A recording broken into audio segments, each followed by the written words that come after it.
This Week in Startups is brought to you by Dollar Shave Club.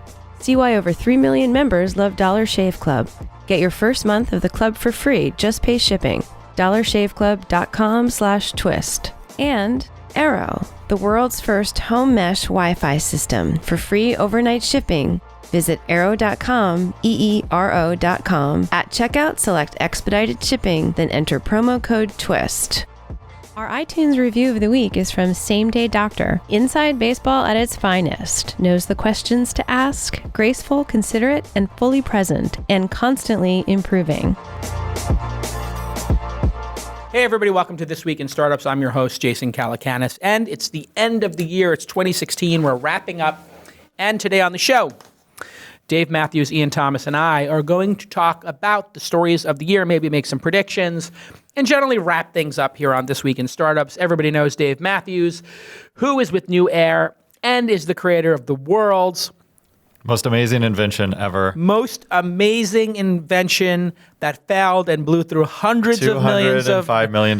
We go through it every time. The first Internet of Things device, just really way before its time. And thank you. The QCat. The QCat, yes. Digitalconvergence.com, QCat.com.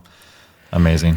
Amazing. Yeah. The QCat. And as everybody knows, it's the first barcode scanner for consumers plugged into a little port called the USB port, which I think Apple now has completely obliterated. Incorrect. They have USB-C. That's true. Which actually, I have to say, USB, since we're on the subject, Dave, USB-C, which I have on my Android phone. I've got the Nexus 6, I think.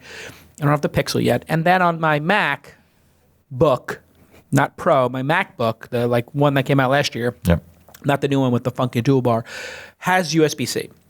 And when you plug into the single USB, I have to get a dongle for $80 that puts pass-through power, a standard USB, and HDMI to my LG widescreen monitor. When I plug that one plug-in, it really lights everything up. It's pretty responsive USB-C, which is nice because when you used to plug in like dongles, they were not responsive. So when I get to the office, I plug in that one port. And then you can keep your monitor, you can here's what goes power. on. The power goes on. Yep. The monitor goes on through the HDMI on the dongle. Then the USB, the standard USB, which I think is USB 2, has a dongle attached to that. So I have a double dongle configuration. The double dongle then goes to an Anchor, which has 3 USB ports and an Ethernet cable. The Ethernet cable is plugged in. The 3 USBs are plugged into my mouse, my keyboard, and my headset. The reason I plug these 3 things in and don't use Bluetooth is because Bluetooth is horrible and it never works. Insecure. And so let's go with that as our first, and also welcome Iain Thomas of The Register, which is the ball-busting, chop-breaking, independent news source that rides technology with intelligence. They don't hire stupid people there. Huge. That's tremendous. Well, we try, put it that way. There's an endorsement. They don't hire stupid people, but you have smart people there. You have to, because, I mean, quite frankly, it's so... People over here, in particular, people who deal with the press are now so highly press trained that you've got to know how to deal with them. You've got to have experience in dealing with them. Far too much of what passes for journalism I see around the world is basically just stenography. So, it is stenography, which Michael Wolff, I think perhaps the most hated journalist and/or human being in New York City, was just writing people saying your job is to be a stenographer, and he's right when he says. Part of your job is to be a stenographer because quotes are important. Getting people's quotes are important. But you also have to give context to the quotes, I think people wrote him for that. But you at The Register have little to no access to technology companies here in the United States because you're so honest with them, you are so critical of them, rightfully critical and almost universally, that they are so sensitive. They're such precious little orchids that they will not sit down with you. You cannot get Zuckerberg, Sheryl Sandberg, Elon Musk, Travis from Uber, Satya Nadella, have any of those high-level executives ever sat down and spoken with The Register? On a one-on-one basis, no. That being said, some companies are better at this than the others. I mean, Apple, we've been on a blacklist now for over, I think it's 10 years. So Steve Jobs said, Ixnay on The Register, too honest. Oh, just nowhere. I mean, absolutely. Not even invited to keynotes.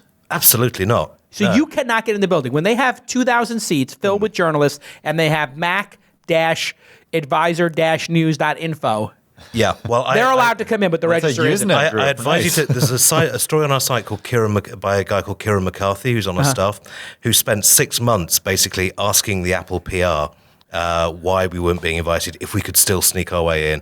It's tremendously funny read. I highly recommend it because they will not admit that blacklists exists, but it obviously does. Some companies are better at this. Google actually speaks to us a fair bit. Oh, that's good. That makes sense. Microsoft as well, but. Yeah. We're not going to get access to the big senior execs, but to be honest, what are they going to say? They're always on message anyway. Yeah, exactly. It's just like if they give an interview, it's because they know that they can get their talking points across, and that's not very interesting, to be honest. And you can follow Iain Thomson, Iain. Yeah, So you spell Ian wrong. Number one. As a Scot by birth, then I can tell you actually spell it right, and everyone else spells it wrong. Fine. Okay, so the Scott spelling that nobody would ever guess. Iain Thomson. No P in there. Thomson with the register. Thanks for coming again.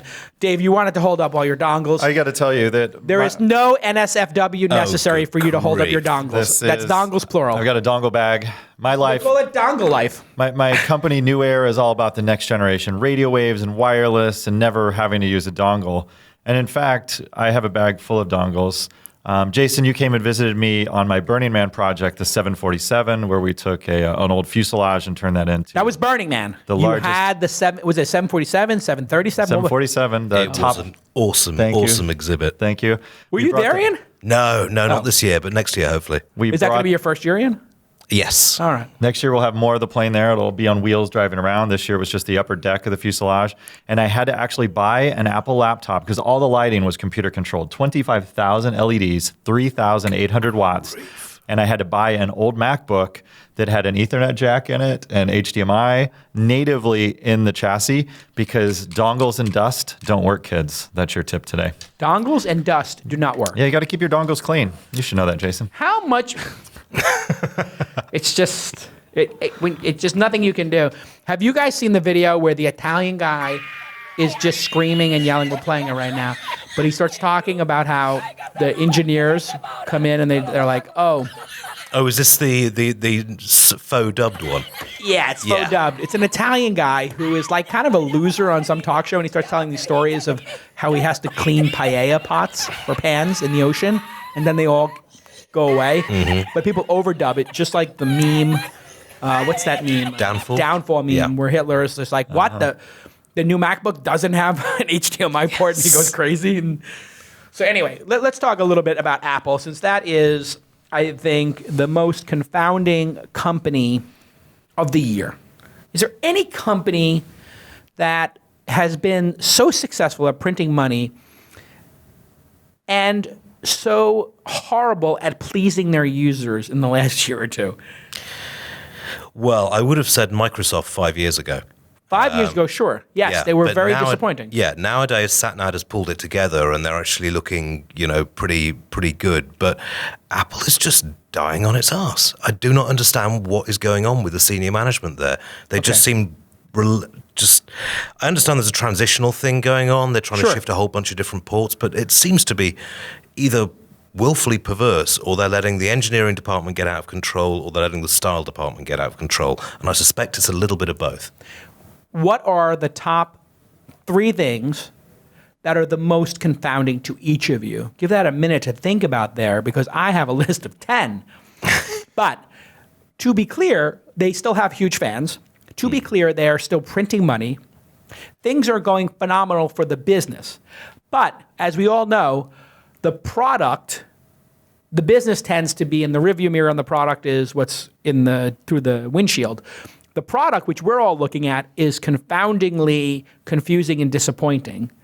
The performance in the rearview mirror, based on previous products that are still kicking off massive amounts of profitability, specifically the App Store and the iPhone, or iPhone then App Store, is amazing.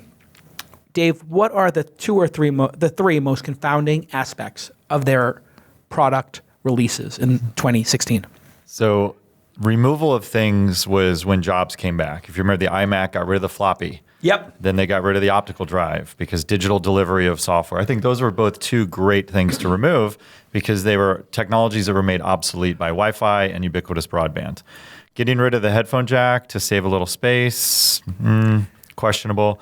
Getting rid of the USB-B ports, getting rid of the power ports, getting rid of headphone jacks. This is all things that... HDMI cable on MacBooks, which are used by professionals, and I see them plug into HDMI for Constantly. their monitors, for their cameras, and for conference rooms all the time. Yep, and even Thunderbolt, that was a massive improvement of speed over the SCSI and older drive technologies. And that's gone. That's gone too. So, and then Thunderbolt and DisplayPort had married together. So now you could do a drive or a monitor.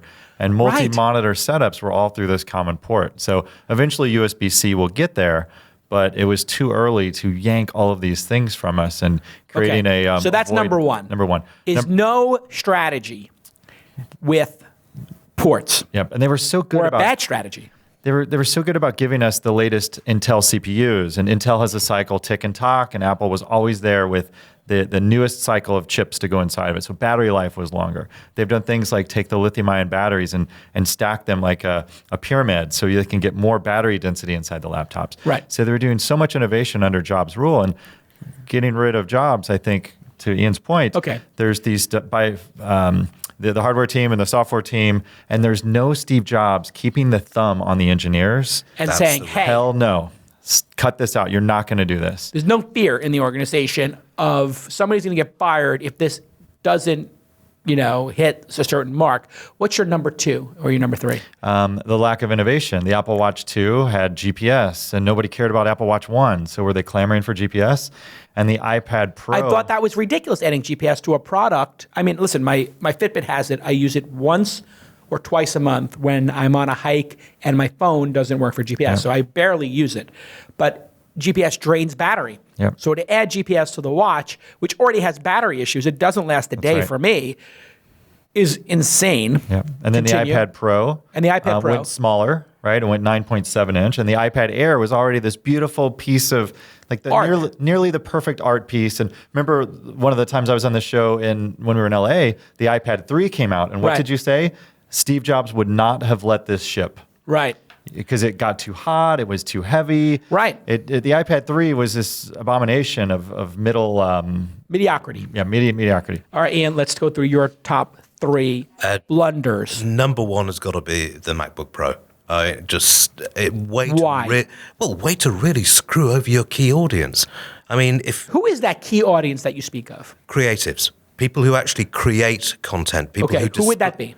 That would be design. I mean, traditionally, Apple in the 90s and 2000s made the desktop publishing industry. Entirely possible. So graphic design, a lot photography, Apple video, has always music. been the choice of the designer. And you've given them this dog of a laptop at a very high price, which offers significant disadvantages. No real advantages other than this sort of faddish little touch bar thing. The touch bar is pathetic. It has no purpose. Utterly pointless. But it's just like, yeah, that looks good. Yeah, well, we'll stick that in and convince people it's new. And also, just from looking on the internals of it, if you want to upgrade this thing, it's virtually impossible. Now, it's been a theme for Apple for a long time. Soldered in place. But yeah, it's all locked down. So if you bought the wrong memory configuration, go sell your laptop, trade it in, go to Gazelle, whatever. Yeah, I mean, my wife was looking to buy one of these, and eventually we just decided, no, we'll just get a refurb 2011, 2012 model. It's unbelievable. I've heard that over and over again. Yeah, because why buy more? Why spend more for Apple.com less? sells refurbs too, which is nice. You can go right to the stores. Yeah, and didn't they get in short supply? We've been looking. I'm going to get to your next two reasons Apple is absolutely lost and adrift, and I'll tell you mine when we get back from this important message. Hey, I love Dollar Shave Club. Don't choose between price and quality for an amazing, affordable shave. Dollar Shave Club is your answer. 3 million members like me love it. I use the Executive Blade. It is fantastic. And they have this amazing shave butter that I've started using. It's different than the gel that I used to use. It keeps my skin more protected, more supple. My wife noticed. I noticed that about you. You noticed Dave and I were talking about my supple skin. Even Mariana, our makeup person, is saying, God, your skin looks so great. It's because I'm shaving properly with DollarShaveClub.com. And it comes every month, nice and easy, in a very environmentally friendly package. They don't send you this huge box like retailers do. The nice little discreet envelope. I open it, I put it on the shelf. I have to say, I will never use anything else because it's set it and forget it. It's like such a life hack to have Dollar Shave Club because you never have to think about shaving again. The product just comes. It's exceptional. I got a couple of extra on my shelf so I don't have to worry about it when I travel. And it's so affordable. I am in love with Dollar Shave Club. Don't deal with drugstore hassles. And don't battle locked up razor fortresses ever again. You can get your first month free. That's right. Just pay for shipping. After that, it's a few bucks a month. There is no long-term commitment. There are no hidden fees. They're not playing any games over there. The reason 3 million people like me love it is because it just works. Go to, this is your call to action, dollarshaveclub.com/twist. Twist is obviously This Week in Startups. dollarshaveclub.com/twist. dollarshaveclub.com/twist. Thank you so much for giving me the best shave of my life. I love the product. All right. Before we left for that amazing ad read, Ian was appreciating that ad read. It's a tough job to do it right. So you know what? I'm going to go do this right now. Hey, Jackie, Emmy Award-winning producer Jackie, take a memo. I would like to give 1 year of Dollar Shave Club to each of my guests today. Are you already members or not? No, Not members. I'm not old enough to shave. Dave, you can shave once. I want to buy you guys Merry Christmas. Thanks for coming on the thank show. you. It's going to cost me a little bit of money, but Mike, I'm just so make sure you proud use of the him. promo code. I was on Mike Jones' office from Science, Yes, the the Science, investor. the guys who invested in it. And I was in his office while the $1 billion contract, which is a tome, was on the desk. I advised a bunch of startups. What a moment. I had one of my startup CEOs there, and the paper wasn't looking towards Mike. The paper was turned across the desk looking at me. Yeah. And I was like, if this isn't inspirational to unicorn myself and unicorn my CEO that I'm advising, I don't know what is. You know what? I'm super happy for Mike Jones, and I felt the same way when I read about Uber's $65 billion valuation. Boom. Oh, I'm sorry. Is that 65 times? And LA needs this, though, right? No, it's big for LA. It's big for LA. You and I both spent times in the LA tech scene. It's just fun. It's a funny thing. Like, literally, the guys at Science have a little bit of a problem with me because my Uber investment. They're kind of like, we were talking about deals, and they're just like, oh, but you did Uber, and like, oh, we don't have an Uber in our portfolio. And, blah, blah, blah. And I'm just like, I got lucky. Like, let's not harp on this. Yeah. Okay, Ian. Well, Snapchat, they could have it in Snapchat, right? Were they in Snapchat? Don't know. I don't think so. Okay. Oh, LA, you mean? LA. Yeah. Well, in general. Listen, I hope my life gets super weird. I hope like Thumbtack becomes worth $25 billion or $100 billion, which it could, and things get even weirder. Ian, what are your number 2 and number 3? The MacBook was a spectacular disaster, and also, did it take them 4 years to upgrade it? What were they doing? To downgrade it. The only explanation I can think of is that they're consciously or unconsciously trying to kill off the MacBook line so they can concentrate entirely on iOS. But the lack Which is the stupidest idea ever. Oh, yeah? Because if they lose what you're calling the creatives, the core people that have kept them going decade after decade after decade, those people will move to an operating system known as Windows. if they're already unfortunate. But yes, it's about all that's left to them. Right. And if they were to move off of it, they would start making apps for those platforms. That would be a disaster. Is there room, Ian, for another operating system to come out, a desktop operating system in 2017?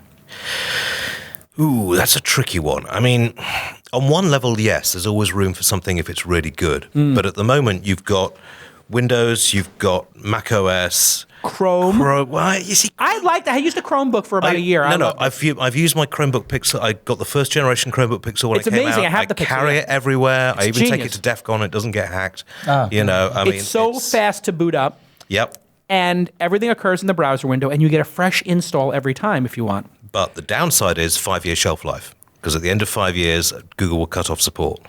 So you've got to... Why are they getting rid of it? It's such a win. I don't understand that Are they going to do Android? An Android desktop computer? No, almost. Basically, there was a talk that the head of Android gave this week where he basically said, look, there's no point in us merging Android and Chrome at the moment. Got it. You can still run Android apps in Chrome. So they're deprecating the Chrome OS. It's over. No, I think it's going to carry on, but within a fairly niche market. Education, low cost, and then the odd high cost sort of laptop for people that just like it and then give away. I got And my then- niece a Chromebook a year ago, and she lives by it and loves it. Who does? And my niece. Your niece. And in Dallas, Texas. Yeah. The schools are all, Yeah. Apple used Why- to be the number one computer in Well, school. schools love it because it's so easy to Why administer. are schools so into it? Cloud. Yeah, it's cloud, Explain. and you can. Well, okay, you can. It's really, really easy from an IT manager, from an IT admin's perspective, to control everything down. It doesn't really matter if they lose their Chromebook because you can just give them another one and they can log straight in and get all their stuff back. Because everything's in the cloud, Yeah. as you're saying. I understand, Dave. So everything's in the cloud. You log in, all your settings come down. Yeah. Yep. All your apps come down, and all your documents come down. So any machine, you log in, you're done. Yeah, I know you can also lock it down so that the kids aren't downloading stuff on their own account, which is Right. terrifically important because you know how kids are with computers. So Yeah. and this is in many ways something to be discouraged. Our last editor installed location tracking features on his kids' phones.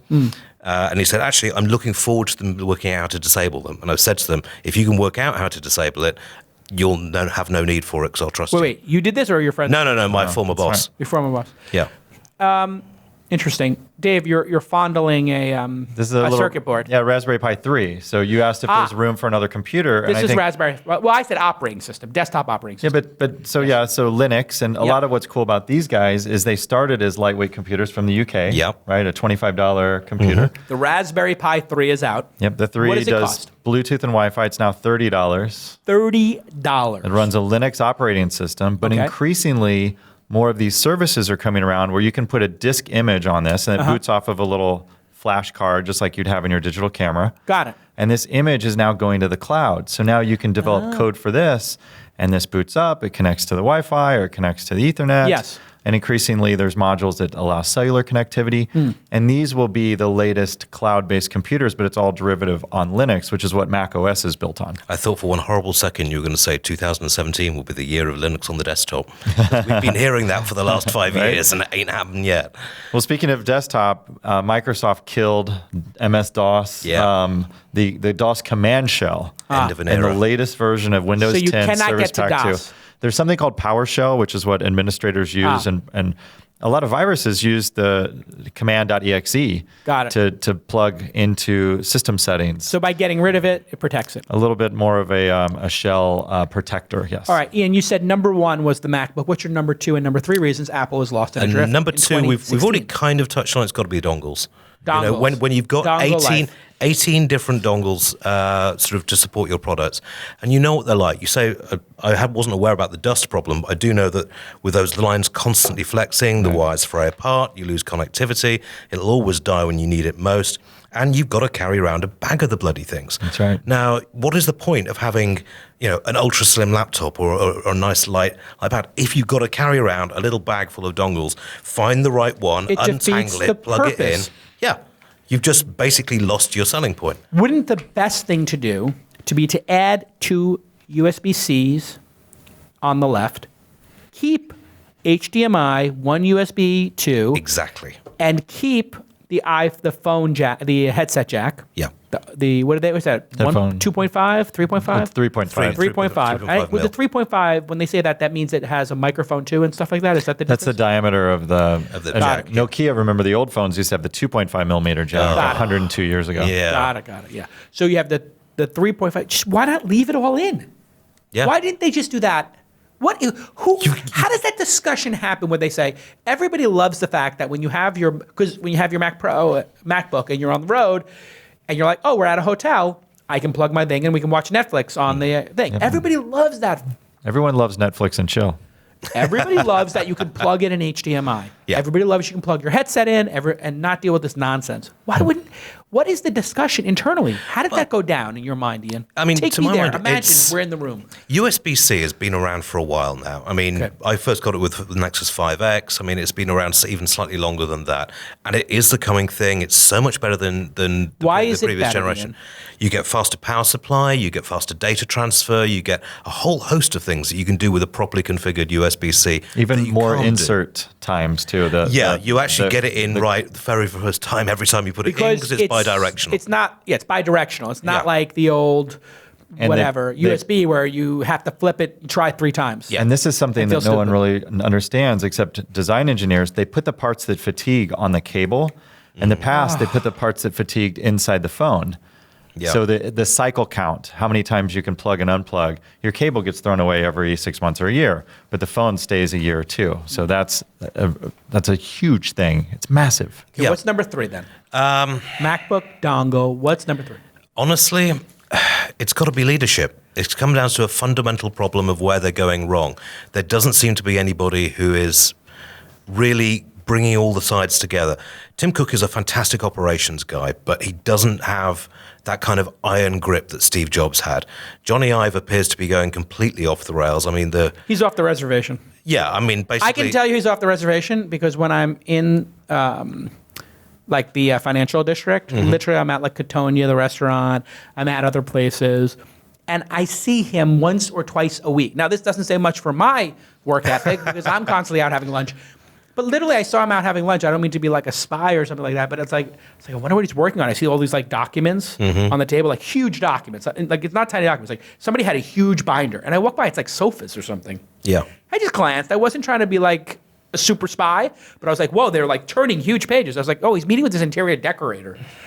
Like this guy, and this is in the middle of the day. I'm like, get your ass back to Cupertino and make something. Yeah. But you know what? These guys make too much money. They're all calling in rich. That's my theory. Well, I think Eddie Q's at the every Warriors game. That's too much. He's he's courtside and he's high-fiving everybody. He's like Jay-Z or Spike Lee. Spike Lee hasn't made a great movie in a long time. He's at too many Knicks games. Eddie Q is not making great product and software anymore. He's at too many Warriors games. And Johnny Ive's just decorating too many houses. Well, I mean, it's over. What is Tim Cook doing with his time? We have an expression for this in the journalistic field, which is Dickens syndrome. Dickens got so successful after a while that nobody would dare edit his books, and they became longer and longer and longer and longer. And I'm sorry, you could cut a whole chunk out of Dombey and Son and still have a great read. But it's the same thing with Johnny Ive. He'd done all these successes and then came up with, well, I want to do a smartwatch, and nobody had the balls to say, well, if you do it, you've got to get it right. And the smartwatch hasn't exactly covered Apple with glory. Horrible. And we've seen it with other design decisions. So with the touchbook on the touch strip on the MacBook Pro. Disaster. These were decisions which Steve Jobs would have kicked his backside for, and no one is prepared to do that. You know what the greatest product of the year is? Go for it. I've got to hear this. Undeniably, the best product that is almost finished is their headquarters. I don't know if you've seen the drone videos of this headquarters. Amazing. I want to they should take that and they should make 100 of them in the United States, and none of us should work in anything other than that building. It looks amazing. Yep. But I want to live in that. I want that to be like my Gattaca life. Lock me up in that building. My Gattaca life. What a great movie. It looks fantastic, but I always get very nervous when companies start building massive HQs. Of course. Because it's a sign that they're in decline. Do you know how many meetings Tim Cook and Johnny Ive had to take to build that? How many hours of meetings were they in? Yeah. I'll tell you one thing. I will guarantee you Johnny Ive and Tim Cook have been in more meetings about the headquarters than the watch. Maybe that's what the sofa talk was about with Maybe they Johnny. were deciding on the sofas for the headquarters. All right, listen, when we get back, we're going to talk about the other top stories of the year, and we'll stop wailing on the pathetic performance of Apple in 2016. Let me tell you about a product that is not pathetic, but solves a lot of problems in my house and many of my friends. I was talking to some of the Engadget bloggers and founders, and they love this product too. It's called Eero, E-E-R-O. It's the world's first home mesh Wi-Fi system. It is mesh. What that means is they connect to each other, and they do that fast. And with a simple iOS or Android app, Arrow will blanket your home in Wi-Fi coverage. You want to buy one of those triple packs so you can put it everywhere. And the first one replaces your existing router. You know what you have connecting to your cable box, your fiber if you're lucky enough to have that. And then the additional Arrows just simply plug into outlets. And they connect wirelessly for fast, reliable Wi-Fi for the entire home. I have used it. I love it. It sets up so easily. And it kicked the butt of the previous routers I was using. And I think I can mention them because they're discontinued. This is another thing Apple discontinued was their Apple airports, which constantly did not work for me and were a source of much marital discord.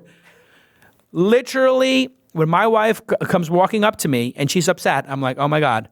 There's like one of three things she's upset about. One, I let my daughter eat candy. Two, I left a mess somewhere. Three, the Wi-Fi's down.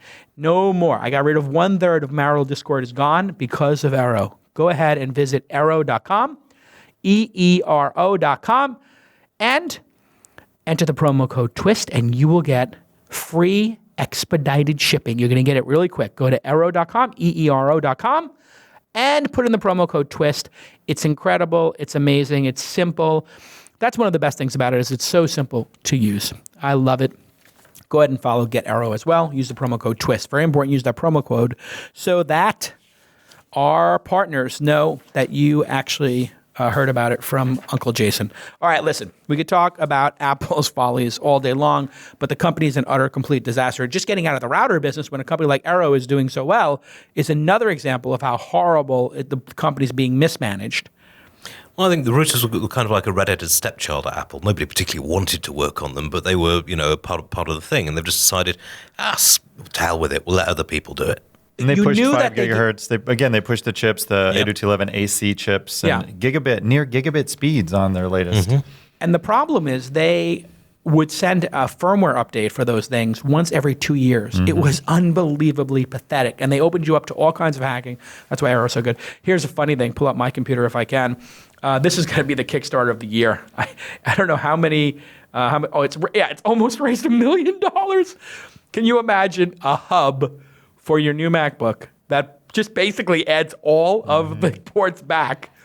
That's all it does. It adds the ports back. And is this the one that looks metallic? And it's metallic. It's like a little. You get it in rose gold. It's oblong. It's gorgeous, and it literally just adds everything back and they've raised $883,000. Wow. If you're at Apple and you see a Kickstarter to fix your product that is about to break $1 million, you know you're doing something wrong. Wow.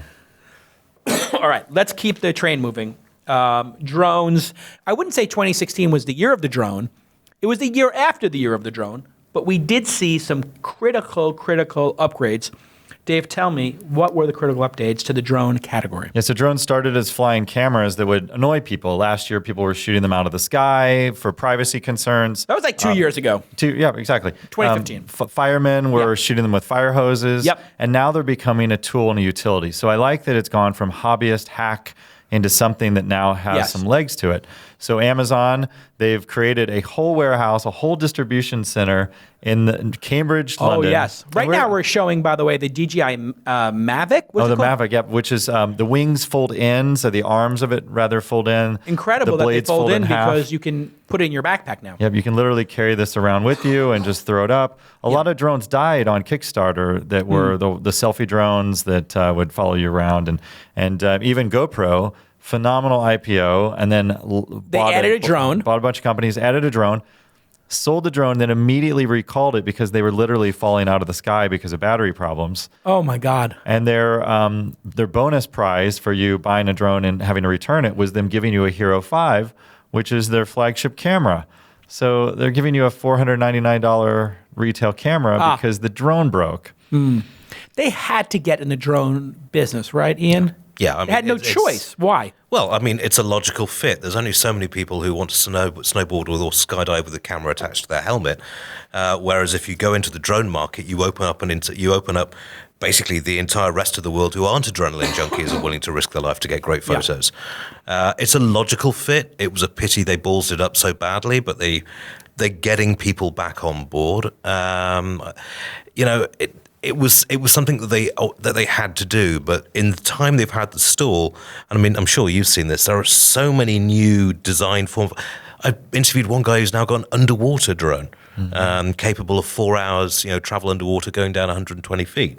I mean, this is when it's really starting to mature as a technology. If they can get battery life sorted out as well, then what are they running now? What is these? Do these new ones break 20 minutes? No, 28 minutes. They're 28. Yeah. So they are above 20. Well, that's best case scenario, right? By the time wind and other Got it. this is in a lab with no crosswind, right? Got it. As soon as there's a San Francisco breeze outside, you have to counteract that. All right, and take now more let's power. talk about the Amazon one because we're playing the video right now of it going over. Is it in Scotland? Is that right? Cambridge. No, Cambridgeshire is down in. How far away from London Is that because the it's Scottish about people don't 50, have 50 Amazon? to 70, the Scottish people don't have Amazon accounts. Well, right? no, They don't know how to use the internet. Cambridge is one of the tech hubs of the UK, so this is a logical fix for Got them. It was also a blatant publicity stunt because the guy got his delivery, he got some popcorn and a Fire TV device, and who's buying those these days? Right. So, I mean, it was a great publicity stunt for them, and the reason why they did this in the UK was because the UK has much more relaxed regulatory laws than they do in the US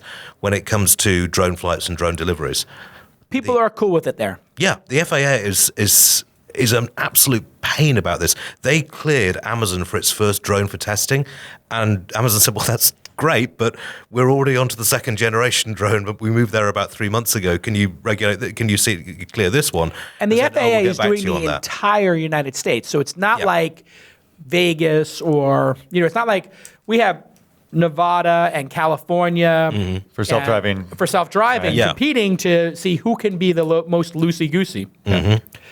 So they have. Now, when they made this announcement, how many people do they have on this? Two, they said? 2 people on it. One of them is 78 years old. Okay. What's he really buying on Amazon? Do we Yeah. need adult diapers? Is there? I don't know if that will fit. It's a pretty small box. That's true.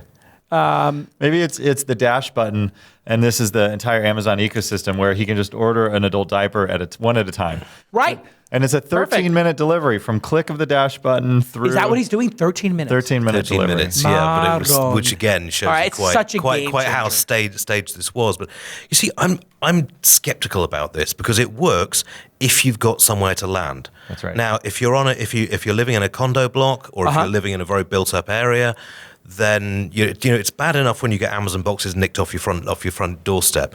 If you've got an expensive drone landing down in some areas of this town, it's going to be hijacked and stolen For sure. within And the seconds. Tenderloin, somebody's going to grab the drone, take it upstairs, and make love to it. Well, And one of the guys that even an executive said in an interview, we hope that these will be so ingrained in society that they won't get stolen every time they make a delivery. No, I mean, listen, good luck with that. people don't realize, but you can go pick up any mailbox you want and put it in the back of a truck. They're But not that's even a federal crime, though. Of course, it's not. But I mean, you will go to jail. What I think, though, Ian, is already because of the liquidity of like Uber and even Amazon, people can get deliveries so fast in an urban environment that the drones aren't for the urban environment; they're for the suburban environment.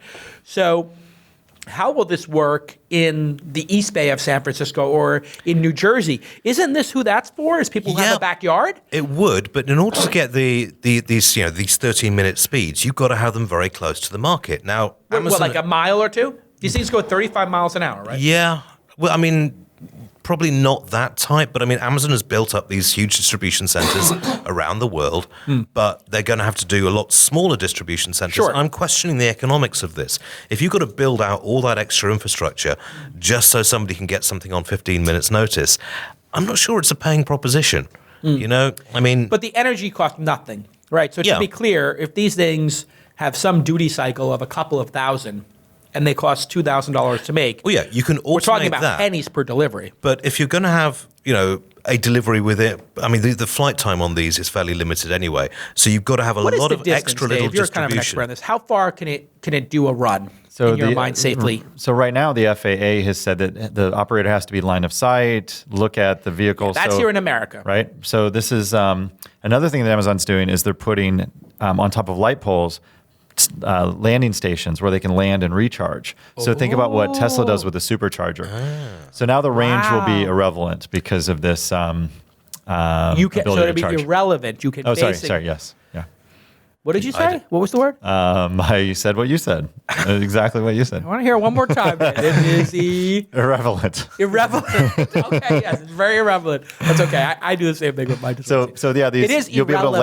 irrelevant. You'll be able to land at a church and Get a find charge. reverence. The power of Christ will charge you, and then go on. So, but what is the normal distance? What is the normal distance of one of these? Because these are not commercial. These are commercial drones, not DJI drones. So they probably go a little further, right? That's right. They can have larger batteries. They typically have 6 blades, and maybe If some you of had the blades to guess, how many miles? push pull. Because they go 35 miles an hour. You think they're going to go? The commercial drones with the bigger motors Yes, they can go 60. 60, right? Because Right. think about for Hollywood, you need to really push a camera, but generally they're carrying more weight. Right. They have more battery weight and they have That's the a trade-off. heavier camera or something Right. else.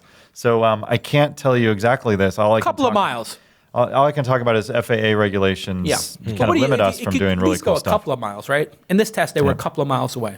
But I buy crash drones on eBay and I repair them. That's one of my hobbies. I do that Yeah. with Vespas and cars. And Yeah. for drones is cool because you can get in there and you can mess with the speed controllers and Right. and have fun with them. This is what makes me think they're going to be stolen. Because, I mean, you can put a location device on there all you like, but people will get wise to that. They'll just have a small Faraday cage in the back of a van, chuck it back in there, take it apart, and hey, you've just got yourself a brand new commercial drone. All right. Our researcher, Austin, who's the GM of Insight, says Amazon says the drones fly under 400 feet. We know that. The weight is less than 55 pounds. And they have sophisticated sense and avoid technology. We know that. 55 pounds, that's way too much. It must be 5 ounce. No, I think 55 pounds is the entire drone full load weight. with the package. I Got think it. the packages are probably 5 or 10 of that. Okay. They can go distances of 10 miles or more currently. Nice. Okay, well, I hope they've got their liability insurance sorted out, because if something that heavy lands on someone's head, then Amazon are going to be paying out quite a lot of money in terms of damages. But, Ian, wouldn't the judgment be how often does a delivery truck cause a fatality or an injury versus a drone? Would that be the way to look at it? I think to make a societal decision in a logical way. From a media perspective, man killed by Amazon drone is a PR disaster of massive proportions. Correct. Just like the self-driving Tesla, the guy watching Harry Potter and killing himself, Yeah. it was death by Harry Potter. Yeah, or in Listen, I'm not making light of anybody's death, but No, it was no, a but I pretty mean- stupid way to die. Yeah, if you're gonna be that dumb about it, then it's Darwin in action. But Right. But it's just, I don't see how they can make this work in a commercial sense, just given the limitations of drone technology. I have a friend who drone races. Now, I went down to a drone race. He had 14 battery packs lined up charging because he would have to swap it out every 14, 15 minutes.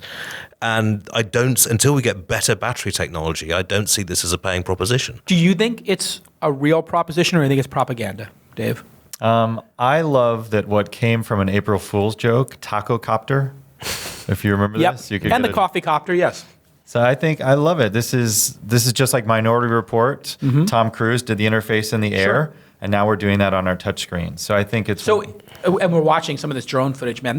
I got to tell you something. I love this drone racing. I think it's awesome. Do they crash?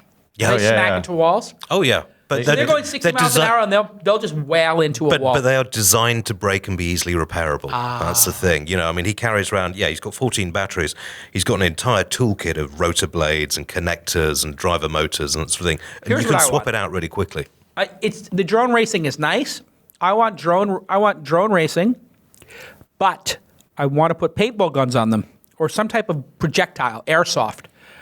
And if you had drone with airsoft, I believe that would be so there's a the version of greatest hobby ever. Radio where you Shack can shoot has each other. a laser tag drone that came No. out for Christmas. No. And it's Star Wars themed. They're beautiful drones. No, that's garbage. And it's cute. It's good. No, it's Radio garbage Shack because innovates. there's no They're cost back, to the baby. No, you want to have the drones getting destroyed and falling out of the sky. So you need to have a projectile that's not a laser and it lands the TIE fighter. That's BS. They do that I at want to night. see somebody's We're talking drone. about the equivalent between paintballing versus laser tag. Correct. The Paintball visceral has- experience. When you get hit with the paintball, I got hit in the neck one time. I had a bruise over there. Look, I had a hickey. That is pain. At Maker Faire, they do this with boats. They have boats set up where they shoot little cannonballs at each other, and they have paper mache walls, and the boats sink. Now that's So fun. That's Yeah. cool. But these are adults, right? The Radio Shack product is for kids that don't want to have to fix their drone. They want to fly it again. All right, fair enough. Let's talk a little bit about hacking because, and I think we'll talk should we talk about hacking or self-driving? Which is the bigger story? Hacking or self-driving? Which was the bigger story, technology story of the year? Ian? You put me in a very difficult position. 3, 2, 1. Hacking. Dave, 3, 2, 1. Self-driving. Oh, now it leaves it to me for the tiebreaker. Let's talk about them both. I believe, self-servingly, that well, here's the thing. The hacking could have. It affects everyone. Yeah. The hacking, well, who cares about everybody? But what I care about is the election. It could have in some way contributed to the election, so it is more important in that way.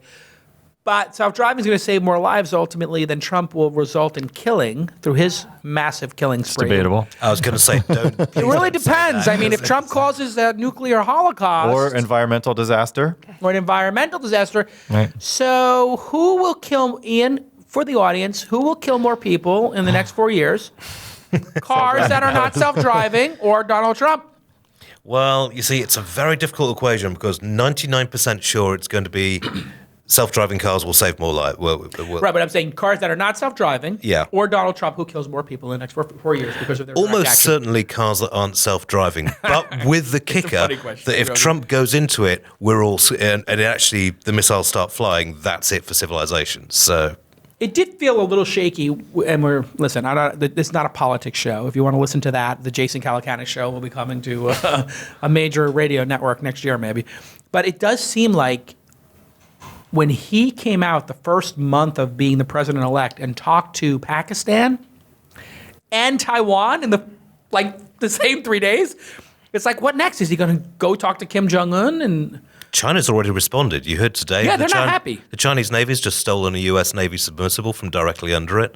We've had the nuclear bomber flying round. They're arming up those islands that they've built up in the South China Sea. Yeah, the atolls. China is ready for this. They were a little sensitive about the Taiwan issue. Yeah, Just understandable. a wee bit. Just a tad, yeah. Just a tad bit. And it's always fun talking to Chinese execs over here because most of them have got their R&D bases in Taiwan. Huh. And it's like, so that's in Taiwan. It's like, yes, it's in part of Greater China. And the minute you hear that, it's like, okay, right, that's your way of saying to me, don't talk about it. You know?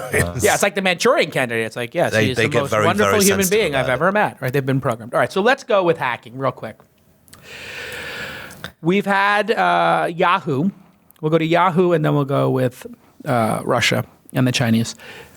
We have Yahoo, which was going to sell for billions of dollars to Verizon, disclosed not one, but now 2 significant hacks. What happened, and what is the scale of these hacks compared to Ashley Madison and the other hacks we've heard about? Put it in context for our listeners. Well, these are the 2 biggest hacks that we've yet discovered. So number 1 and number 2, Yahoo and Yahoo. Number 2 are Yahoo and Yahoo. It basically seems to have come down to operationally insecure practices. They're using MD5 hashing for passwords, which was broken 10 years ago. Well, now, when you hash a password...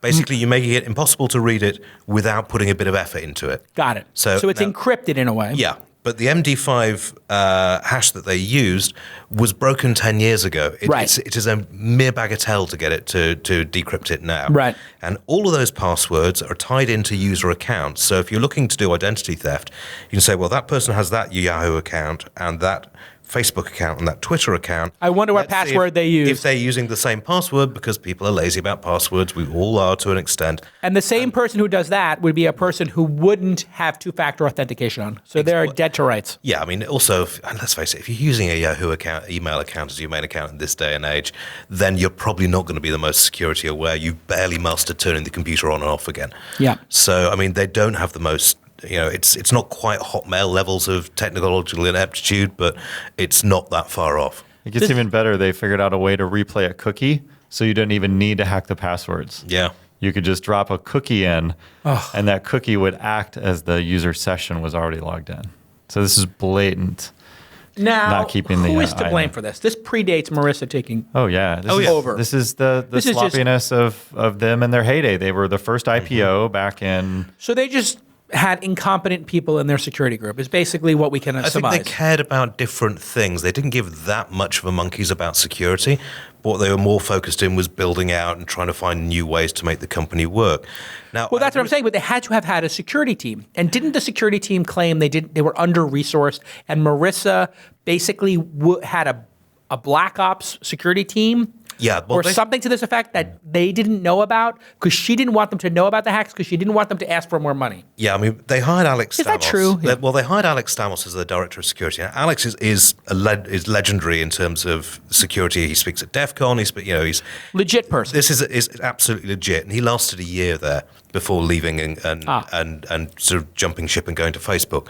And I don't think it's that hard to infer why. I've tried to get an interview with him to talk about. Yeah, but you work for the Register. You're never talking to it's you. not going to happen. But also, he's also, I'm assuming, under a fairly hefty NDA agreement. Of course. But if he only lasted a year, though, the stories that were getting out there was that the security team were known as the paranoids by senior management. They were denied funding. They were denied, it was all about, let's not introduce more security mechanisms because that might drive users away. And what we really need at the moment are users. And this is the endless trade-off between security and convenience. And it seems that Yahoo basically went far too far on the side of convenience. They didn't put in the basic back-end security infrastructure because it would have been expensive. Yep. It's just a combination of really dumb decisions. And the reason why there's 1 billion people is, think about it. AT&T, if you had DSL, it would be powered by Yahoo Mail. Right. You had all these partnerships, and even Flickr, which is one service that I still love for hosting photos. Flickr was a Yahoo property. So you have no idea what kind of web this could have weaved across your entire digital persona. It's interesting as well. I mean, we did a quick head count around the office. 5 out of 7 people had Yahoo accounts. 2 out of 7 had actually used that Yahoo account in the last 6 months. But all the people with Yahoo accounts were using it, as you say, to secure other accounts. And that's where the knock-on effects of this, we're going to be feeling this for months or possibly even years. What a complete and utter disaster. So what you can do to solve this problem is enable what's called a second factor of authentication. Yes. And Google's been good at this. And it's they call that two-factor, correct? Two-factor, yeah. Okay. Second factor, two-factor. Okay.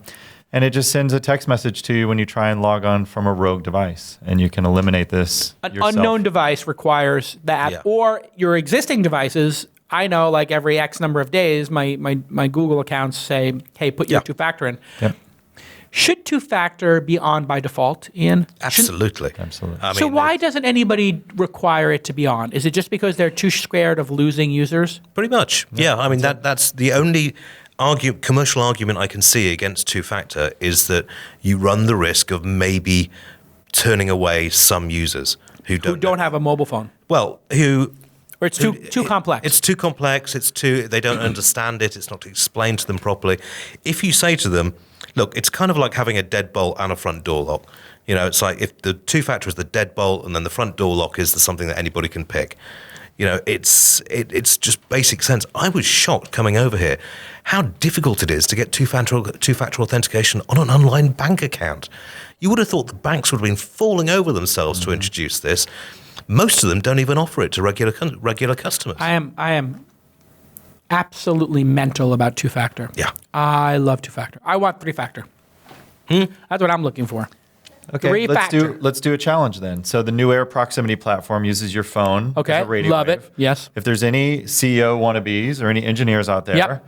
I will give the SDK Sure. to create a proximity-based third factor or two-factor, whatever, authentication system. So it could be your wearable, if your wearable's Well, near that's what your they're sort of laptop. getting at now, right? With your iPhone and stuff like that. But there's not, it's all text-based. So what I'm building is, or what I have capability is to, when your phone's near your laptop, it can third factor. So whoever wants to And to be clear, build this, New Air is spelt like Ian's name incorrectly, Newaer. Yep, because AIR, the guy wanted 30 grand, and that's like 19. Newaer. All So right. send an email, dave@newair.com, and we'll build this together. And the winner gets 10 free QCats. Here we go. We are going to move on, and we're going to talk about self-driving cars. Lots and lots of interesting things happen. I think the most interesting was Otto, which is Lior, who was on This Week in Startups when he was running, I guess, the Moto phone. which was the Google's phone that was highly customizable and I think assembled/built in Texas in the United States, which is a whole nother topic, which is Trump demanding that Apple build iPhones here. We'll get to that in a minute. But Otto went on a self-driving truck adventure. We're watching it now. A truck with nobody at the steering wheel driving in Nevada. They got in a little bit of hot water about this because they didn't have a permit to do it, I guess. The person who was driving it was in the back seat. I think the way they got away with it was they put the steering wheel in the back seat and they're doing a little bit of sort of faking here in the video or, sort of simulation in the video. But trucks and self-driving have gotten very serious. Obviously, Tesla also, we'll cue up that video next for those of you watching the video stream. Tesla also released a video of self-driving cars to the song Painted Black, which was really interesting. Cool. If you can find the Painted Black video, that was amazing. And then Uber released some self-driving cars here in San Francisco and I think also in Philly or somewhere. Mm-hmm. And George Holtz from Comma AI, who was on the program and is a little bit out there, he pulled the plug on a self-driving app after the NHTSA sent him a letter. Here's the Painted Black one, which is amazing. My understanding is that Teslas could be self-driving right now. I guess they're not, but he's selling the 10K package. I guess it'll be self-driving. So let's do what we always love to do here, which is gamble. We'll do our gamble again. The majority of rides in the Bay Area, the majority of rides, not Uber rides, not private rides, just all rides. Okay. The majority of rides occur at level 4 autonomy, which is, for those who don't know, the actual car going point to point with nobody touching the steering wheel. In fact, there could be no steering wheel. You could be in the back seat. You could be asleep. Level 4, majority of rides occurring in what year? What year would you set the line, the over, the under? Ian, you can set the line. I would go 2025. 2025. I will take the over. Dave, 2025, the majority of rides. This is a short 8 years from now. Yep. I'm going under or over? I'm going under 2020 because of legislation. And it's not because of technology. Okay. It's because of bureaucratic incompetence. Can I take the over in a direct bet with you? Yes. Okay, so I have the over, which means if the majority of rides are not under 2020, you buy me sushi. Yes. Ian, I have the over with you on the 2025. You might win that. That was a very good line you set. Dave, you're taking the under with Ian. Okay? Yep. So we'll just limit it to $100, value of lunch. I have a hundy with Dave over 220. Dave has a hundy with Ian under 25. Mm-hmm. I have a hundy with Ian above 2025, so I'm going to say 2026. What do we think about trucks specifically? Trucks are the logical way to go to take this forward. I mean, basically, you've got. Well, they are and they aren't. Basically, I think you're still going to have a human driver in there because you've got to A, make sure it's secure. B, you've got to have somebody to load it and unload it at the end of the day. But trucks are logical because they're doing long freeway trips, and freeway trips are the easiest part of things for self-driving cars to deal with. And even with this Otto demonstration, it was driven by a human until it got onto the freeway. Then it got on the freeway and drove itself, and then it was driven by a human at the far end when you were dealing with traffic. So, I mean, freeway driving is the logical first step for self-driving cars, but it's also going to be when it runs into its first real human problem, which is out-of-work truckers. Because the truck driving industry employs about 4 million people to drive around in the US, I think, at the moment, not to add in the ancillary truck stops, the various sort of support services that go around that. And when those jobs start to get lost in serious numbers, then you're going to see a big kickback. And how that works out is going to determine how the rest of the industry works. Dave, what are your thoughts? I mean, you have to agree that it's the ultimate use case if it's in the right-hand lane at exactly 65 miles an hour, whatever the posted speed is. Yep. And I think they should be forced to put, when they're in self-driving mode, there should be a special series of lights around the truck, the entire perimeter. Glowing like Tron. Yeah. And we should say self-driving is a certain color. Let's say green. And because green is not used in cars, right? The red is for the brake lights, so you can't use red. Mm-hmm. Green is not used on a car. So when green and you have to put LEDs around the entire cabin. So the thing is lit up like a Christmas tree. Literally the entire box is green. All of the corners. And it's in the right-hand lane. I would be fine with driving on a road like that because you know they're going 65. You know that they're green. You can avoid them. You can speed past them. It's the perfect situation, is it not? The only thing that causes crashes are changes and erratic driving. If you go with the flow, if you continue, you'll be fine. And if you look at what happens throughout Asia, where they have thousands of vehicles and tuk-tuks and cars and bicycles on the road, no one's freaking out, slamming on the brakes and throwing their arms in the ceiling saying, they just meld and they go with the flow. It is wild to watch those videos of like intersections in China. I was scared to death when I rode around Shenzhen 15 years ago. Petrified in Shanghai, but it somehow seems to work. It's that zipper effect. Just like a zipper, two pieces come together one after the next. Yeah, until you see the Russian videos where they're going through, I don't know if it has to do with the vodka or the snow and the ice, but what is going on with Russians that they feel the need to absolutely crash into each other and then beat each other senseless? It's got to be the vodka. Yeah. It's definitely the vodka. I think maybe having to live in Russia as well has something to do with it. Living under Putin. A perfect segue. Living under Putin, but also have you tasted Russian food? I mean, I've yet to have a Let good me tell you meal in something.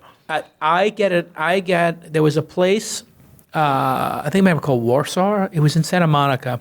And I would get the inkling once every couple of months for pierogies, latkes, and schnitzel. All of those things in Russia, they make very good. But you're right. It's like eating starch and fried fruit. Oh, even worse. I went to one restaurant and the Borscht is not good, Emmy-watering producer Jackie. Our host served up Incorrect. green beans wrapped in this sort of white jelly-like substance. And it was like, Dimitri, what is that? And he goes, I have nothing. Lard. And you're eating green beans wrapped in lard. And you're like, how hungry do you have to be to it? Well, you remember in the Great Famine of 1956? Well, Nobody could get any food in, and they happened to have taken a huge shipment of lard and green beans in, and it became a tradition. That's it.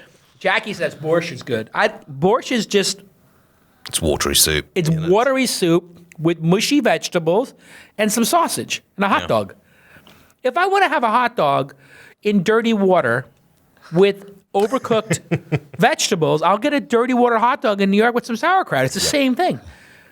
Would you drink the water from one of those hot dog stands in New York? No. Then you shouldn't eat borscht. 100% incorrect, Jackie. So I'm shocked that Emmy Award-winning producer Jackie likes that. Did Putin rig or affect, in your mind, let's say rig, because that would mean he got to like the machines.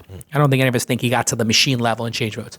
But do you think that Putin and his teams, under his direction, deliberately hacked all candidates they could and then released selective candidates' information in order to influence the election? It's a yes or no question. Ian, what does your gut tell you? Did he do that? My gut says yes, but I see no evidence for it as yet. Okay. And I see some evidence against it. Okay, take me through the evidence for it and against it, because we do know that Hillary Clinton was hacked. The RNC was hacked. So we have half the evidence. What is the evidence we don't have?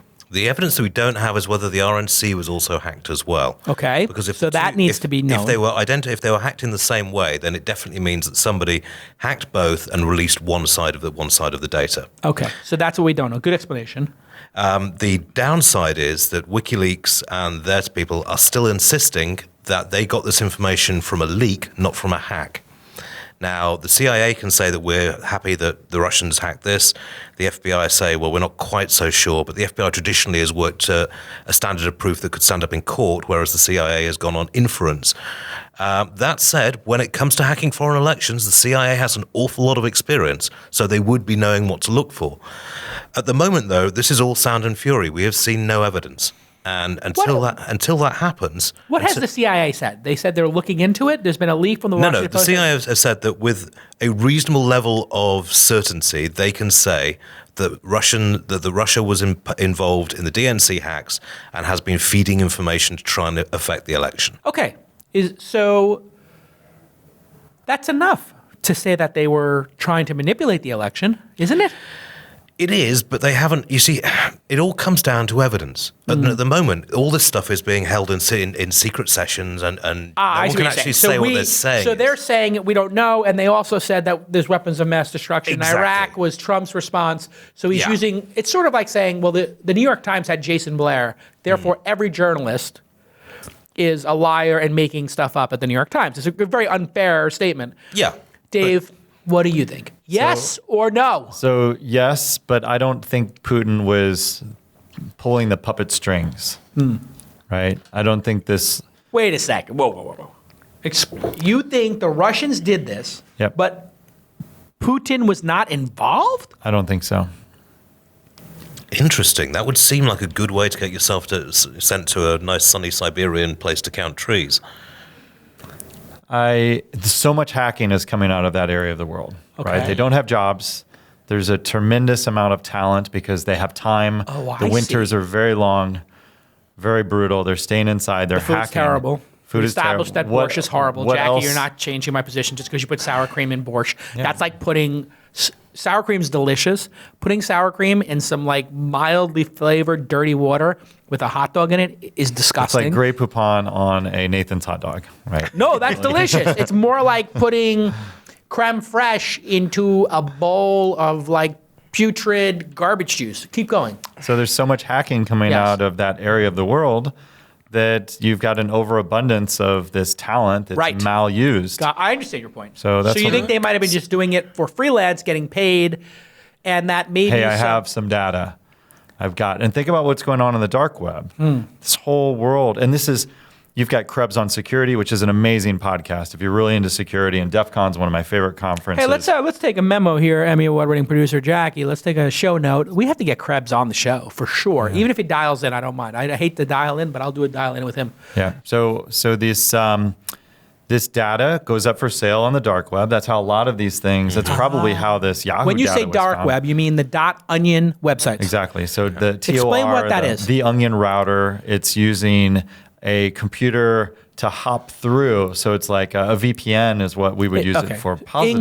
English for the people who don't understand what the Tor network is. How would you describe the Tor network? The Onion router is something that was built by the U.S. government as a way to obfuscate your address. Everything works on an IP address, which comes from a MAC address. The MAC is the media access controller of your own laptop or your own phone. It's your fingerprint, your device fingerprint, which then goes to a router, which becomes an IP address, and it's a private IP in your network. Then it goes public for the internet. Great. And then it goes to a website. So those two public IPs of your internet provider or your house to the website, that's all public. That's why when you create Skank Hunt 42 on Twitter and you start trolling people or a message board, they can resolve it to your IP address and you're busted. Or if you steal media, you torrent music, they can go back to you. But now, if you run an Onion browser, and you can run an Onion browser, I was doing it the other day, you are sending your requests for web pages through a network spanning them out. It's of anonymous computers. Yep. Yeah. So you can, if we were all on the network right now, I went to look at a page with something I shouldn't, let's say drugs or pornography or hacking services like you're talking about, it would go through Ian's computer, then your computer, then another computer, and it would do this with a hash, so the data going back and forth would be encrypted, so you two couldn't see it. That's right. And nobody would know who it eventually wound up with. Yep. And that's great in theory. But where this breaks down is the U.S. government runs most of those router sites. So they can... What are the chances it's compromised? If you were 100%. It's already been compromised. 100%. And there's honeypotting going on as well. So the honeypotting sites are able to collect data as well. Define honeypotting for the A audience. honeypot would be a site where this... it's kind of like a salt lick for internet deer. So now we're getting closer. Another great analogy. So Winnie the Pooh sees a pot of honey. And he puts his hand in it, and then he grabs the honey, and he can't get his hand out of it because the fist is made and the opening is too small. So honeypot would entrapment. They basically say, come here for child porn. Or whatever it is, and drugs. You go and they say, okay, to get the child porn, type in your email. Not that obvious. No, but not even that close. I mean, just the fact that you came to the page. Well, no, there's currently 200 people being prosecuted in the US because the FBI took over a child. I'm not going to call it child pornography. A site hosting child abuse images. Got it. They took it over and they ran it themselves for 2 weeks. You're not saying child pornography because in some way that's the wrong term? I think so. Yeah, it's basically sort of. It's images of children being abused. I think That's a pornography better way to say gives it a respectability that I'd rather not get involved with. Right. So it's criminal abuse photos. Yeah. That are Basically. being shared by criminals. Well said. So Thank they you. took over this site. They ran it themselves for 2 weeks. And whenever anybody logged in, you had to obviously register to use the site. So anyone logged in, they fired off what they call a network investigative technique, which is basically a piece of malware, and saw if they could actually infect their computers. Right. And they've got the IP addresses of 200 people in the UK, in the US, various other people around the world. Great. Now the kicker to that is, during that same period, they had over 100,000 visitors to the site. So it's not perfect, but it is certainly enough to get the low-hanging fruit that haven't configured their computers properly. And it's difficult. It's really tricky ethically because on one hand, I'm glad to see these guys get arrested and convicted and spend the rest of their lives in prison. But on the other hand, it's a very slippery slope. Nobody wants to argue against child abuse. No. But when it comes to privacy of journalists in foreign countries, when it comes to... Yeah, I mean, listen, the Russians use this as a technique. Yeah. They will put child abuse photos on people's computers and then entrap them. This stuff has been done for a long time. But there is an issue which when you're on the dark web, you could stumble onto anything. I mean, if you're on Reddit, if you're on Imgur, I've stumbled on stuff and been like, is that really somebody being murdered? Or I stumbled upon 2 guys being killed with a chainsaw, and I was like, what is this? And it was literally 2 gang members, and I guess one gang wanted to send the message to the other gang in Mexico or Colombia or somewhere, and literally they chainsaw the guys. Because I was looking at ISIS videos, because I always think it's important to understand ISIS, and I watched those videos, not like religiously. I don't watch every video, but I've watched a half dozen of them. And there's a website, I forgot the name of it, but it's something like Truth or Uncensored or something, where they've cataloged all those ISIS videos. And then, of course, they're like, oh yeah, check out this video. It's like, whoa, is that real? Or does it look like one of these gore movies? Wow. So we do believe that, getting back to Putin, he did impact the election in some way. Or the Russian hackers definitely had some impact. What are the chances that actually affected the polls? But the news that came out right before the election from the CIA.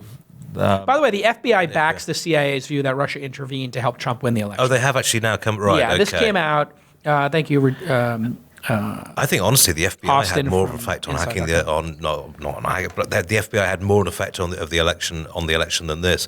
The last week announcement that there was going to be another investigation into Hillary. They then dragged their feet on the investigation. Kid, Anthony Weiner, what a piece of garbage he is. What's he? Anthony Weiner is the guy. Carlos Danger, the guy. Carlos Danger, such a piece of garbage. I think this whole thing was they wanted to check his computer or a shared computer with Huma that had all the emails on it. Yeah. If this guy didn't have this deranged need to sext with 15-year-old girls, it's just Hillary would be president. I mean, think about it. He cost Hillary the election in all likelihood. It was a close election. Hillary won by 3 million votes, and Trump won in a virtual landslide with the Rust Belt. So who knows? I don't think you can also... It was close enough that this could have made a difference, right? I think it could have made a difference. 1 million voters, 2 million voters? If the Clinton campaign had run a remotely competent campaign, then they should have had this one in the bag. Instead, they ignored the Rust Belt states because they took them for granted. They ignored a bunch of others. They ignored the warning signs from activists on the ground. I think it had an effect, but I honestly think that it was probably mostly down to the fact that the Clinton team just got arrogant. Okay, prediction time. In 2017, will we find definitive proof that leads to not impeachment? What would it lead to? A Senate hearing? Would that be a good benchmark? This is unprecedented. So will we have definitive proof that leads to some action? We got to have to find what that is for the bet. Let's say a Senate hearing. A Senate hearing is a big enough deal, or a Senate hearing is not a big deal? Senate investigation, something along the lines of Watergate, maybe. A Watergate level investigation, not impeachment. Grand jury, something like that. Yeah. Some major event based on this, yes or no? In 2017, based on the Russian hacking. In other words, will more come out that compels senators, congressmen, attorney generals to launch, investigations and litigation into this? I would say no. Hearings. I don't think anybody in the Republican House, Congress, or presidency wants this dug into too much. Really? Because I don't think it does them any favors, and it would do them harm. Because of partisan issues, or because of it's American politics, Republican control of all government now. Yeah, they control all three levels. Obama says there'll be a reaction to this, Dave. What would be a possible reaction to the Russians hacking it? Are we going to hack Putin and release all the money he's stolen from the Russian people? America has been arguably controlling votes of third world countries for the last 60, 70 years. Okay, so this is comeuppance. Turnabout. It's fair play. Also, what should we do, Ian? How should the United States respond? Obama's saying we're going to respond. Yeah. What are we going to do? Which I thought was are we going to like dumb thing to say? You don't warn your enemy before you kick him up the backside. Yeah, but now you're sounding like Trump. Now it's Trump's thing. I know. It's his end of term for him. He's done the last job he's ever going to do. But for freeing and I'm prisoners, not going to tell anybody. Passing laws. My favorite law that just passed recently is one that ticket scalpers who create robots to raise the price of tickets so they can scalp them. The robot goes and buys the ticket. That's illegal now. Yeah. Okay, good. But yeah, I don't know. Is there retribution? Is there even anything we can do? Oh yeah, I mean the easiest thing to do would be to hack into the accounts of Russian politicians and then do exactly the same. Slow leak of information during an election campaign. The only problem with that is that, let's face it, in Russian election campaigns, the result is decided beforehand pretty much. I mean, we've all seen the videos of ballot box stuffing, the rest of it going on. It works in a liberal democracy. It doesn't work in an authoritarian regime. Here's how I would do it. I would just go and find all the assets that we have on Putin. And you just got to show them to him and say, hey, listen, knucklehead, we got your bank statements. And we know all your gumads. We know all your girlfriends on the side. We know you bought all this stuff. Maybe not just girlfriends. Whatever, yeah, who knows? I mean, there's all kinds of things that could, get him whacked in that sense. And they might. I bet you they did that. I bet you they told him, like, hey, knock it off. Yeah. But I guess once you start down that road, it becomes all gloves are off and you're escalating. Yeah. So we have to figure out a way to send a message without escalating. Clearest message to my mind that you could take would be to split apart the NSA and US Cyber Command. So at the moment, they're both under the same head. One is offense, one is defense. And if this has shown us anything, we need to massively upgrade the defense. We're already pretty good at offense, but make sure that our systems are locked down. Because you're right, if you start doing this stuff, it accelerates, and before you know it, SCADA systems being hacked and dams are being destroyed. They have to, every single person, I love that Google sent people these emails like, you probably have been hacked. Did you see that? I don't know, it was last month. They just basically sent almost everybody who said, I guess anybody who had password attempts, like brute force attacks, they just sent them a message. We think that you have a foreign entity has tried to hack your system. Please turn on two-factor authentication. Wow, that's impressive. I think what they need to do is only anybody who's in politics, anybody who's in any of these important positions has to have two-factor on, or else it's a fine, Yeah. And if you don't change your passwords or passwords. It's like the Apple iCloud hacks. I mean, it's every year we get more of our lives stored in these digital entombments that are wide open. Wrapping things up, which is the biggest, which one of these three is the biggest disaster of the year? Facebook with fake news and claiming that they have no way to solve for fake news. Theranos, which I just only have to say the word, or Magic Leap, raising all this money, and now The Verge came out and said, hey, looks like Magic Leap might be a Theranos because they showed people X, which could never be in the commercial project. The way I read it was they showed them a box, a big box where they could look in and see certain things, and then promised them that would be, and took their money, that would be the experience, but that box is so big and complex and expensive that points, I guess, light on your eyes so you see things in augmented reality, would never be able to be in a pair of glasses in any reasonable decade-long time frame. But Steve Jobs did this. It was called the reality distortion field. Okay. Dean Kamen, remember the It? Oh, Ginger. Or It was What was that? There was he did the Segway, which was codenamed Ginger at launch. Right. And it launched in this amazingly you should see some of the press releases we got about this. Yeah. This is going to change the way cities are designed. It's going to completely revolutionize personal transport. And now it's a mall cop. You know, I mean, it's just someone playing Segway Polo. He also had the Stirling engine, water purifier, and the Segway, and this how cities, it's going to change them.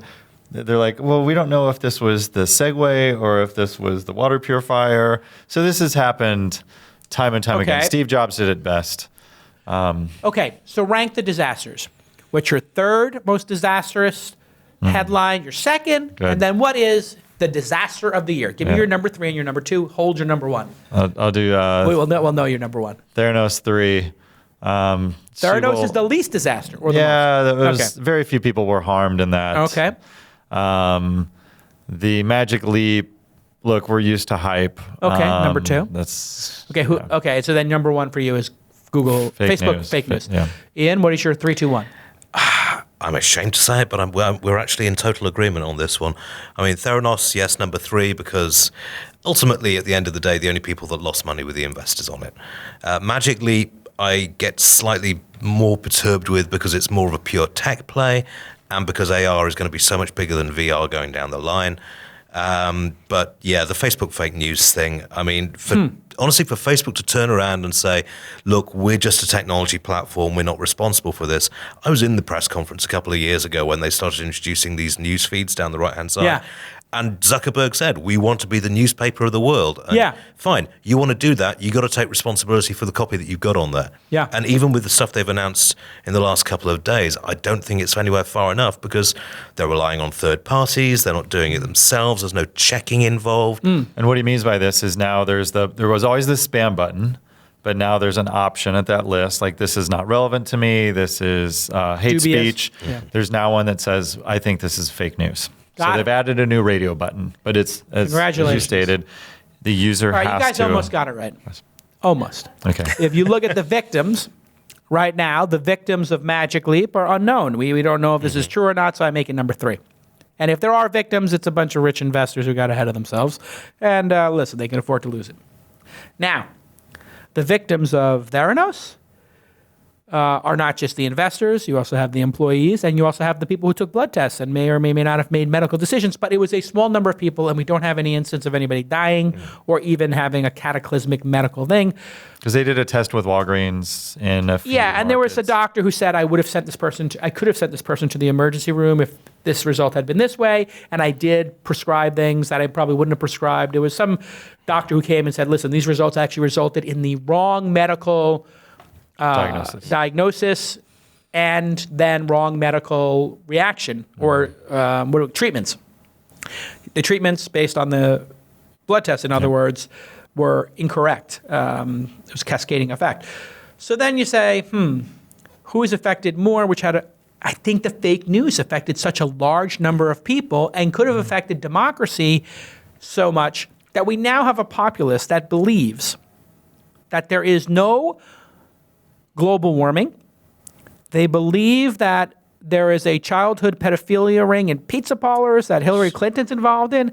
And they also believe that the Clintons murdered a bunch of people. 108, I've seen some posts. If the Clintons murdered 108 people, you could not cover it up. It's completely illogical. You can cover up 1 or 2 murders. I understand. I don't have any information. Things happened in Brooklyn. I can't talk Forget about it. Anyway, listen, if there's ways you can cover up a murder. I'm just saying. It's possible. Silicon Alley, hey. There's things you could do. There's places you could put things that people would never find that would be eaten by the fishes. We'll leave it at that. Nobody's going to find Big Pussy anytime soon. Anyway, they still didn't find Jimmy Hoffa's body. I mean, come on. Apparently Lake Tahoe is a very popular spot for dropping bodies off because it's so cold, the bacteria don't react in the stomach and the bodies stay down there. Huh.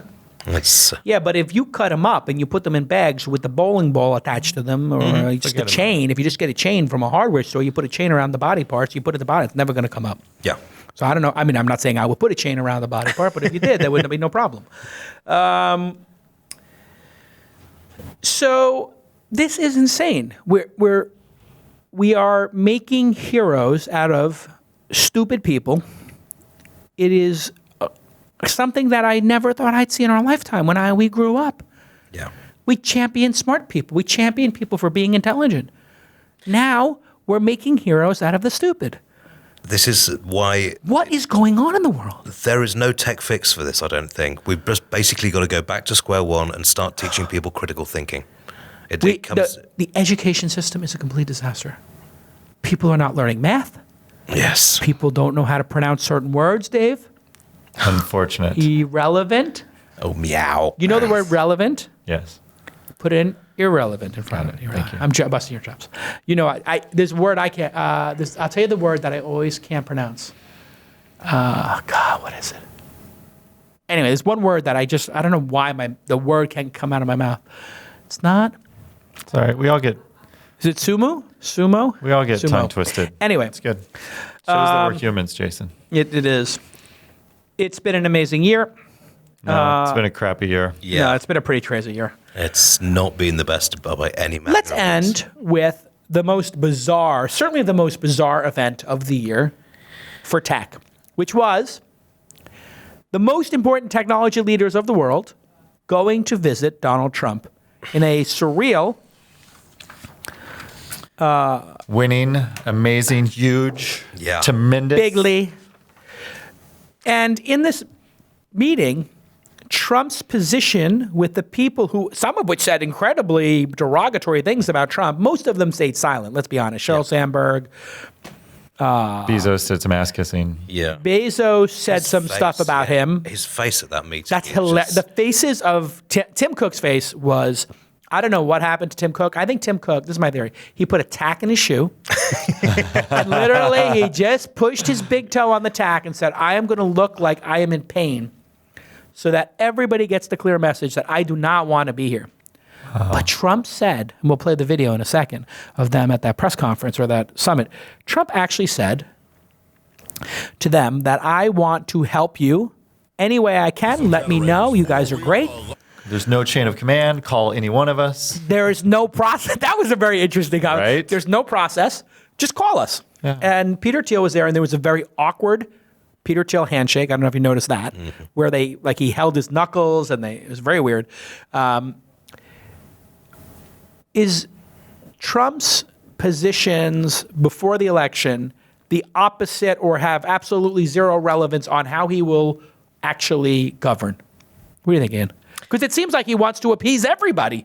Well, he's got basically a very big carrot and a very big stick. Which is? So the carrot is, at the moment, all the tech firms' overseas funds, if they want to bring them back, are going to be taxed at 35%. He's offering them 10%. Exactly. The stick is that he could, if he does what he said he was going to do on the campaign trail with the H-1B visa system, he could drastically increase their costs. Because a lot of firms, and probably of the people who were going to be around, then Microsoft uses the H-1B visa. I mean, there are outsourcing firms who take up a large proportion of them. Microsoft takes an awful lot of the... Explain what these visas are. Okay. The H-1B visa system was built to bring in highly skilled technology workers that America couldn't make for itself. Seems reasonable. There's 85,000 of them issued every year, and this year the applications exceeded the number of visas within the first week. However, there's a kicker to this. There are 4 skill levels for H-1B visas, and the first 2 are somebody with little experience in the job or some experience in the job, accounted for 81% of the visas issued. It's a bit of a scam. It's a huge scam to keep wages low.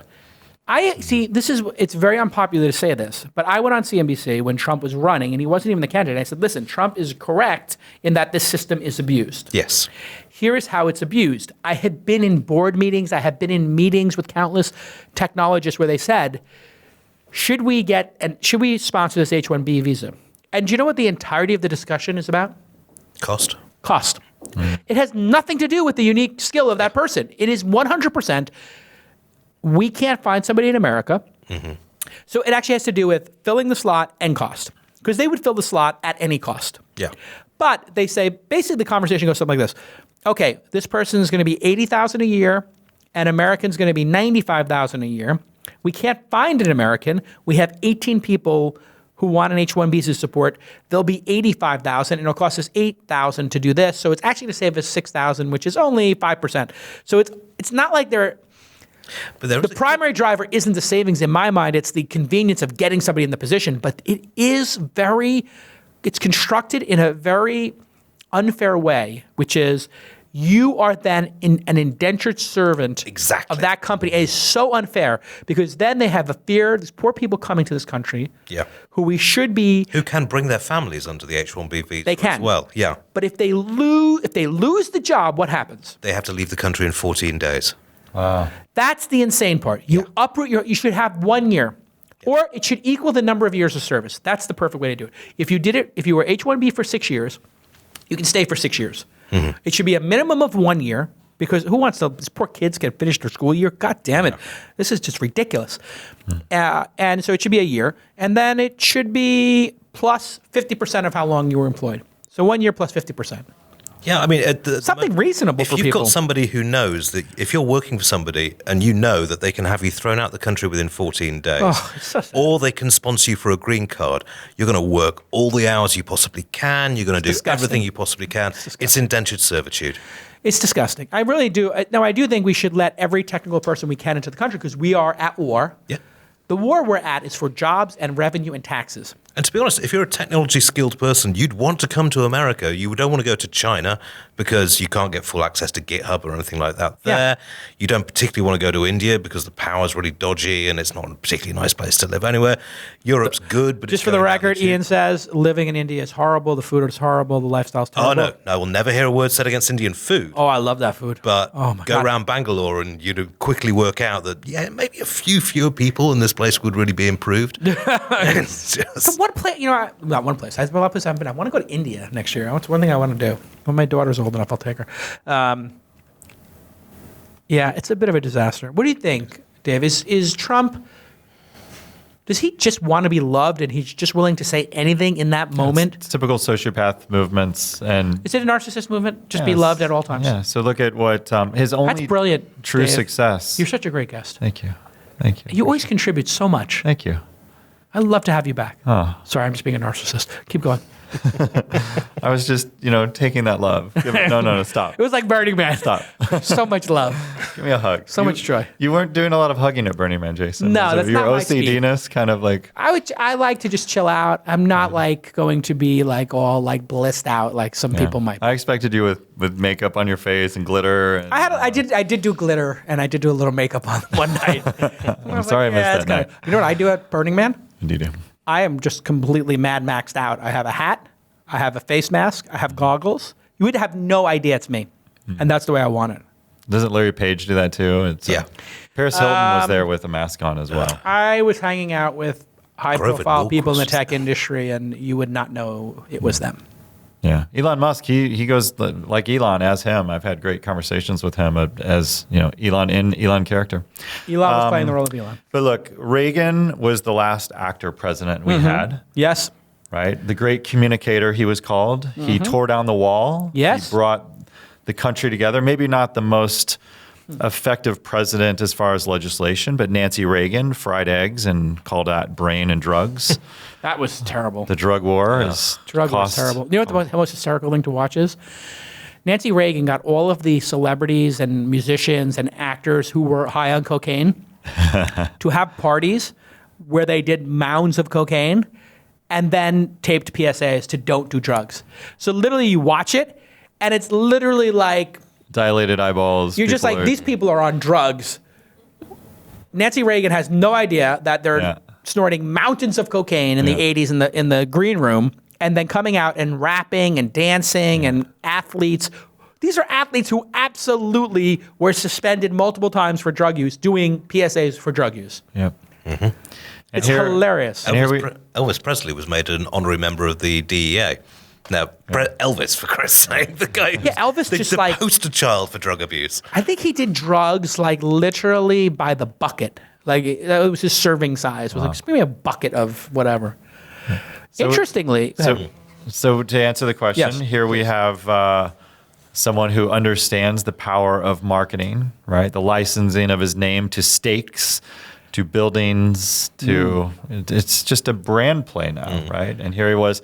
The only real money that he made in the last few years was through. He sold some hotels. He made money. But The with real estate. Apprentice was huge. He had part ownership in it, and he's going to get $45,000 every time an episode airs anywhere in the world. I Right. know because I have a reality television deal, and my deal gets me, as an executive producer, a dollar amount per episode. Yep. So there you go. Basically what happens is you get a small percentage of the budget. So if it was a $2 million an episode budget, you get whatever it is, 3%, 2%, 1%, 5%. So basically whatever they spend, you get a piece of. That's what he's going to get on The Apprentice. So he knew what to say during the election. He knew what buttons to press. Brilliant. He knew exactly how to get a movement out of people. I think the Hillary supporters got lazy. They sat on their laurels. Yeah, they didn't come out Hillary and got vote. lazy. 2 million, 3 million people didn't go vote. Yeah. So laziness incurred, and now obviously no politician can do everything that they say they do. Right. But this guy's out there and flip-flopping. Yeah. Yeah. I don't think he remembers his last position. No, this is it. He flips a coin. The one thing I would say from the tech industry point of view is, you're right, our tech industry is largely not dependent, but is augmented massively by immigration. You know, we've got the heads of Microsoft as the son of immigrants. The head, same with Sundar Pichai. But if he goes ahead with this Muslim register or He's not the doing it. crackdown, No way. then it's just going to drive all that tech talent to Europe. Here's the thing that makes me hopeful, and I didn't vote for Trump. I'm not a Trump supporter. I find a lot of the things he said, perhaps most of the things he said, completely abhorrent. But just to be above the fray for a second, he is a media genius. He has a savant-like nature to manipulate the media. He's fantastic at it, whatever you think. I think he actually has a chance. I put it when he got elected at 10. I now put it at like 30% at being a great president. I think it's like a 1 in 3 chance that he'll be a great president. I'll tell you why. He is, because he wants to be loved so much and because he wants to spend a ton of money, he's going to be remembered for this infrastructure bill. The infrastructure bill is going to put $1, $2, $3 trillion into the economy, which means everything is going to be rebuilt. And it's going to be massive for the tech industry, and it's going to be massive for immigration because we're going to need people to come in and do this stuff. If he did a Marshall Plan or whatever what was the plan for the nuclear bomb? Manhattan Project. Manhattan Project. If he did a Manhattan Project, and if we truly want to be independent of Putin's shenanigans and the Middle East and all the wars we've been at, which he's publicly said, no more wars, which I love. I mean, I'm waiting for a president to say no more wars. Just no more wars. Yeah, the war machine's a big money machine. Right. Yeah. And he's challenging their spending on that, right? So this is great. These are good things that we all agree on. We don't want to spend as much on defense and we don't want to be in wars, obviously. But we have been for 2-3 presidencies. So we seem to be caught in this perpetual war machine. The last president who didn't start a war during his term in office was Jimmy Carter. Right. I think he's got a Jimmy Carter-like effect in terms of that because he doesn't believe in war. Then what's going to happen is he's going to spend so much money. The best way he can spend money is to literally subsidize solar and electric cars and making the country energy independent. I love that, but he keeps hiring the wrong people. The former head of Exxon. But the guy from Exxon, I heard, is pro-alternative energy, and Exxon is investing heavily in alternative energy right now, right? So maybe there's some clandestine... I want to say that they're in the dinosaur business, but that's just They are in the dinosaur business, that's honestly. just me. Anyway, what do you think, Ian? Is there a chance he could be a great president? Objectively? You're not an American. Based You can be on- objective. Yeah, Okay, okay. you can I mean, leave. You can go back. Based on, well, have you seen the state of the UK at the moment with Yeah, Brexit? you voted for the Brexit. You tell us what you think. You didn't vote for the Brexit. God, no. No, that split my family apart. No, I think he has the potential to do it, but based on his first picks at the moment, I'm getting increasingly nervous. You know, his choice for the head of the EPA is someone who is currently suing the EPA. As you say, the Secretary of State, ExxonMobil, a little too close to Russia for my liking. Military choices, Mad Dog looks like a good pick, but when it comes to, he's got we were talking about education earlier. He has picked for the head of education somebody who doesn't believe in government education. Yeah, she's a voucher person. Yeah, It's private school. She's a voucher person, and she wants to get God into the classroom, and we need science into the classroom. I mean, by all means, I had religious education growing up, but concentrate on the science and the math because that's really kind of what we need at the moment. We have enough preachers. There are a lot of picks that he could have made, which would have made a lot more sense. It's confounding. The picks are confounding. All right, so 2017, year of the rooster. Year of the Rooster. Yeah, whatever that Certainly means. a big I think that doc means it's there. going to be a big. It's going to be a big wake I up was waiting call. for the cock joke. Wake up, cock-a-doodle-doo. It's a disaster. No, I mean, let's pray. Let's hope for the atheists in the room. Let's have an intentional present moment here. Scientific meditation. We'll have a scientific meditation. We'll think about an equation of peace. Indeed. In ending the year. I hope that day doesn't start any wars. I hope that what choice do we have? I have a lot of friends who are like, how could you be hopeful? I'm like, is there any choice but to be hopeful?